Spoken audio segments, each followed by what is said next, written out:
Hello, everybody.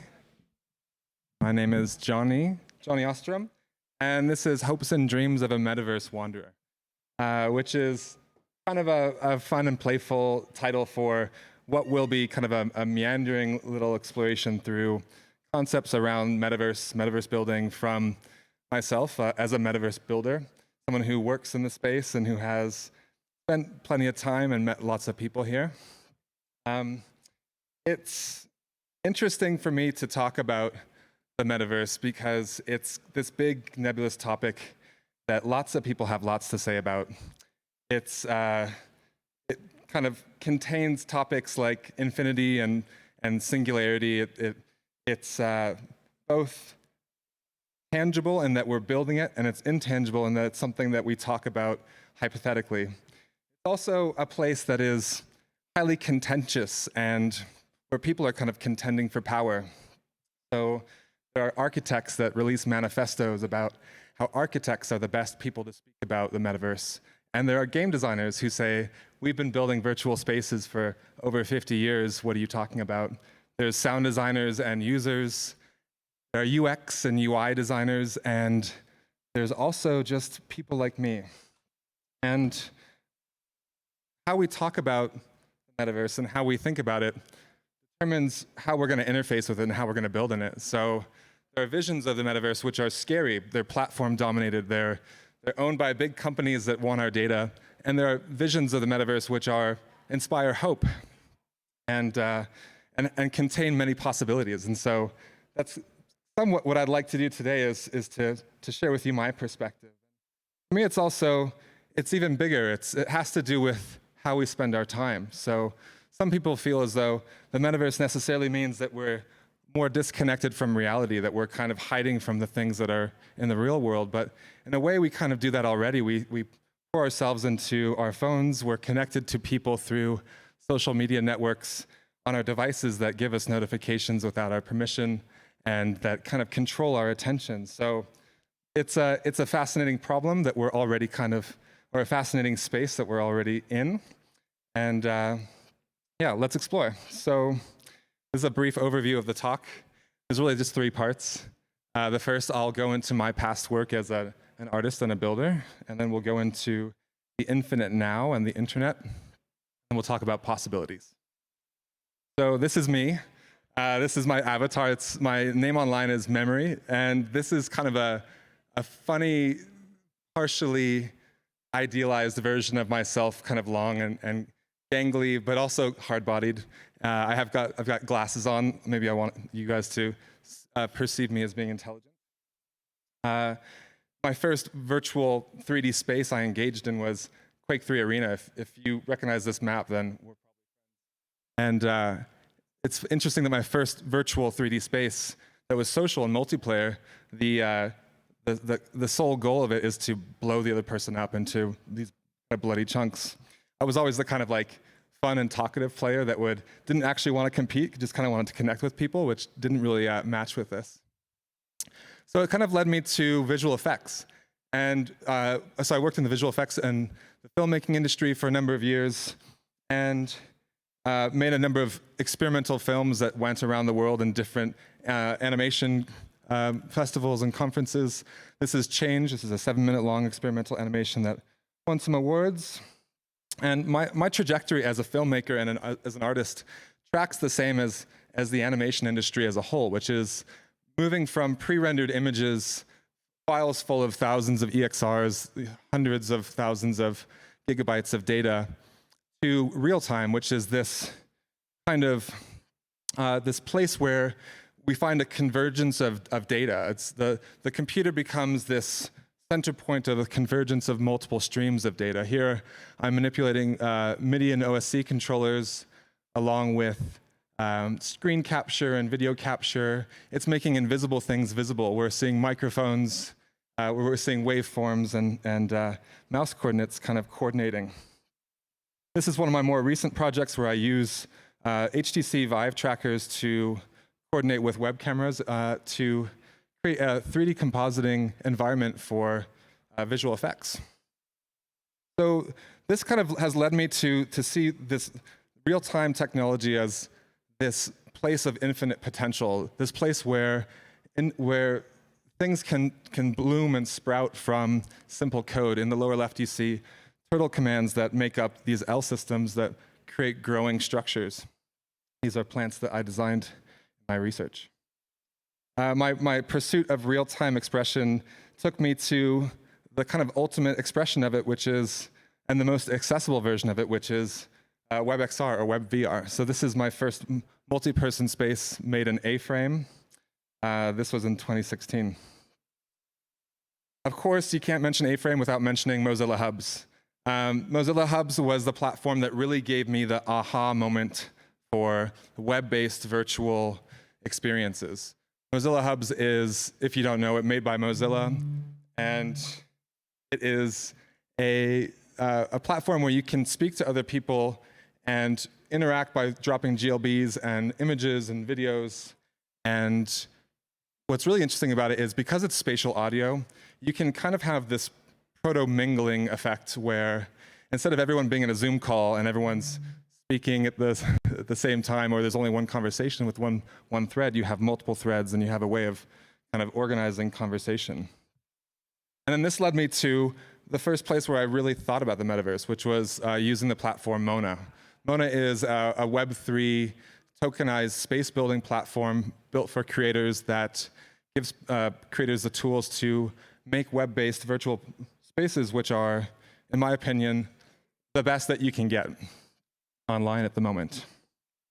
So Temple Garden is the first space I built, and it was really the first place I started to think about the metaverse as being this medium that could potentially extend through time, that could potentially help us ascend or help us speak to each other and connect with each other and maybe express ourselves and get beyond the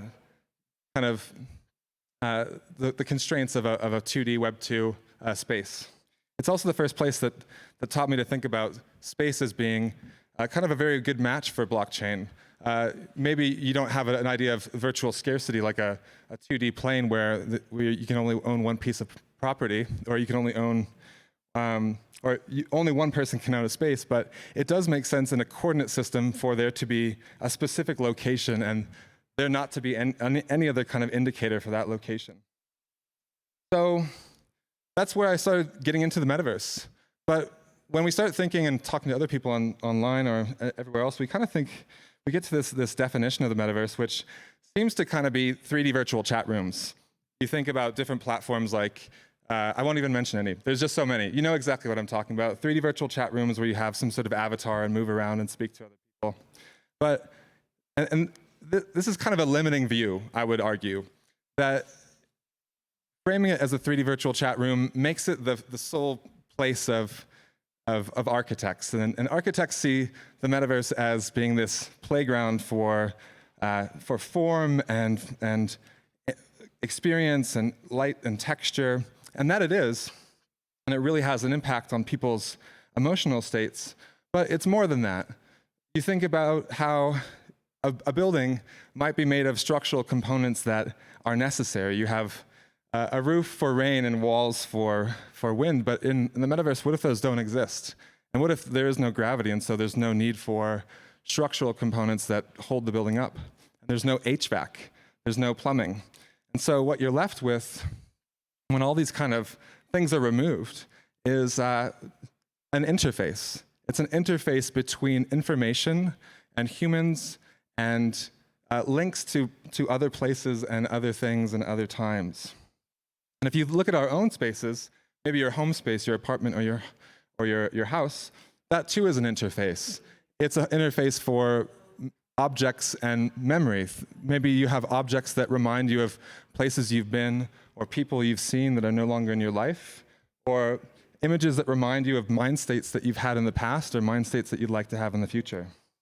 And under that metaphor, the mall becomes a kind of economic interface where businesses and people interface with each other, and an institution like a college becomes a kind of connective interface. So that's my main point, I think, is that the metaverse isn't about a 3D chat room where we're embodied in avatars. It's a multi-user interface. It's a place for collaborative co-computing. Maybe it's virtual reality, maybe it's not. It's n-dimensional, so it's not just three-dimensional, but one-dimensional, two-dimensional, it's all these things. It's multi-sensory. And my favorite, and what I've kind of learned more recently, is it's layered. It's not just one platform at a time. It's multiple platforms overlapping to create a tapestry. In that way, you start to look at platforms as not being the metaverse, or Gucci's metaverse, or whatever's metaverse. They're all just viewports that allow us to look into an underlying flow of data that exists. More broadly, capital M metaverse, it's a kind of a densifying lattice of interconnecting nodes where ping is approaching zero, and we're becoming more and more connected to everything around us. This is an interesting, this is a graph of the location of Starlink satellites in real time, which when I saw this kind of really amazed me. I had no idea there were so many. You can see this at heavensabove.com. So expressed as a graph, it might look like this. Ping over time goes to zero, and once we reach zero, we reach the singularity. So maybe the metaverse could also be defined as the space around the singularity. So that feels pretty lofty. It's a place that's defined by the proliferation of real-time collaborative multi-user interfaces. Like this is Bezel or Figma, where people can create and talk and also emote at the same time.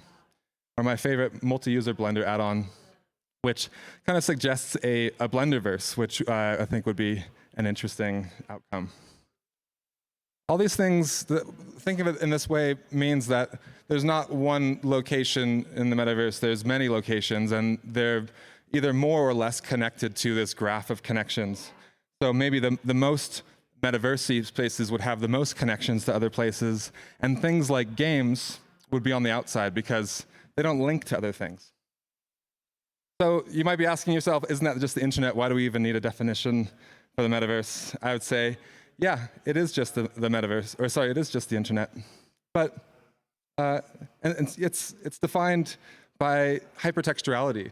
The internet is a place where things link to other things, where we have nested contexts and nested information.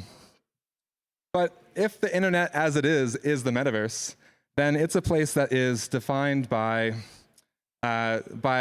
layers of tabs, by timelines that are kind of inducing an amnesia. Timelines that are a social battleground where we vie for the attention of each other and of the algorithm, a place where we are constructing our identities in public, in a place that some people describe as being a global PvP zone. And it's a place where, at least for me, where I'm in this continual state of forgetting, where I'm tabbing through my browser, trying to remember a thread, trying to construct a thread. It's also a place with platform dominance, where places like Facebook own our data and are even the custodians of our data after our death. So all this really means these platforms kind of, they create our liminal spaces. They create the flow of how we experience time, each other, and experience data and memory. And the metaverse is this kind of, to me, is this kind of space that's bubbling off the surface of this. It's creating a new possible place for us to experiment, I would say. And this is my favorite quote. It's by my friend Mark. He said, "We used to surf the internet, now we doom scroll." And this is totally true for me. So the last section, hopes and dreams. I asked the question, what metaphors might we use to describe an immersive multi-user interface? Might we wander through the internet or forage for information and connections? Might we create spaces where we can have a genuine sense of contemplation or feel genuinely connected to presence and time?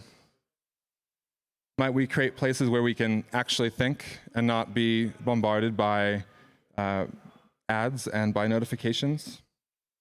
Can we create a place where we can think about the future in a positive way and maybe grieve things that we've lost in the past? Will the metaverse as a 3D multi-user interface allow us to intersect with and navigate through data in a different way? This is a concept for Wind or StatQuest, which would check your hard drive for files and create a virtual space based on that. We often think of immersive computing as something that you're being immersed in, but we often don't think about what we're blocking out. And these immersive spaces and immersive user interfaces create the possibility for blocking out all the things around us that maybe distract us from our being human. It also creates the possibility for multi-user collaboration or hybrid media. So this is Touch Designer being used with multiple overlays, web browser-based VR spaces, and facial tracking for an avatar overlay. Might it be a place where we connect and speak to people that we may have never ever met before or had the chance to speak and create connections with? Could it be a place where we are reconnected with our experience of seeing, where we can explore with our eyes and collect information and objects, or construct a new sense of self, have a new interface with our own memories, or a place where we create avatars that have hypertextual meaning. So this was created by a friend of mine, Catherine, who here is challenging religious iconography through an avatar with intertextual wearables. Or might it be a place where we interface with brands and create new brands for ourselves and others? On the left is POV, who took a Flipper device, who provided an STL file of their device with a purchase, and he brought it into the metaverse as a wearable. Or might it be a place where we can connect with people that are across the seas and we may never see in real life ever? For me, I think about the internet as it exists now, and there's not really space for presence. There's not really space for intimacy or even for being present with someone. We're given read receipts and little green dots on the sides of people's profile pictures, but there's so much more. There's so much more potential there. And so that's the last part of my presentation, which is my current area of exploration, which is hybrid interfaces. So given this kind of definition, there's so much that can be done in terms of creating interfaces that intersect between different spaces. So this is a prototype for a cross-metaverse or cross-platform traveling map, where a user might be able to travel between different spaces, different websites, different information, in kind of embodied and playful way. This is a conceptualization of a space as being an interface with input and output. So right now we have virtual spaces that are in some way static, but what happens when we can bring in real-time blockchain information and perhaps have plants or the space grow as a DAO grows?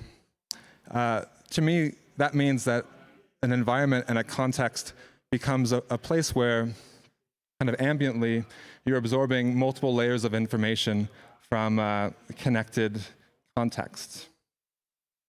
Can we create interfaces that allow us to exchange objects and ideas, exchange value? Can we embrace overlays as a possible way to solve, to create a kind of proto-interop where we're not necessarily creating one structure, which is a dominant structure which we all have to obey the same rules, but instead we can kind of coexist through blended contexts. And this is where I'm really interested. I've got 55 seconds to tell you about Compass Browser, which is my current area of research, building a 3D interface containing 3D objects that allow users to store information, places, things, connections in a playful and contextual way. Perhaps it can give us a way to browse through our own memories, to build loci structures or memory palaces that will help us keep our friends and our memories close to us. Perhaps we can use 2D blended context to add extra layers onto the spaces that we're in, onto the websites that we're in. This is a current experiment of mine. It's an inventory which allows you to build little apps or kind of micro apps that live on a layer above the metaverse. So all this really is, it's the open metaverse. It's a platform where we're all kind of collaborating to create a new spatial and interface for the information that we're already interacting with. So if you're interested in this, follow projects and platforms that are championing the open metaverse. Follow companies that are engaging, and follow people who are talking about it, like Jin and like myself, Memory888. Thank you very much. That's the end.